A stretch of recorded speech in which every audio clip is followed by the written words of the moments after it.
Welcome to Not Milk Never Milk. Subscribe if you're lactose intolerant. You start by verifying power and parts. Make sure the op amp can handle your supply. First, place the op amp and decoupling caps on the board, then mount R in and R feedback. Connect the negative input node to the resistor that will be your R in and tie the feedback resistor from output to that negative node. Once done, keep the positive input at reference. Ground for single supply or midrail if biased. Power remains off until wiring checks pass. This avoids damage. You now set the amplifier behavior by choosing RF and RIN, calculate gain and double-check resistor tolerances.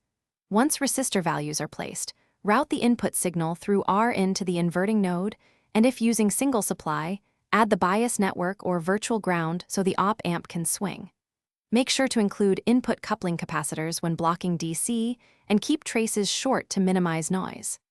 After wiring, inspect every connection and solder or press fit firmly before applying power. You finish by powering up carefully. First, check supply rails with a meter to confirm voltages and polarity. Then apply a low amplitude test signal and observe the output on a scope.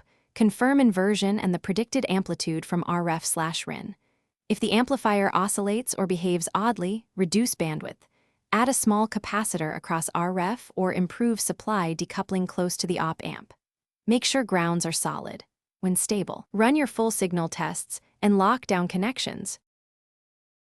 Thanks for watching. If this was helpful, leave a like and consider subscribing. See you next time.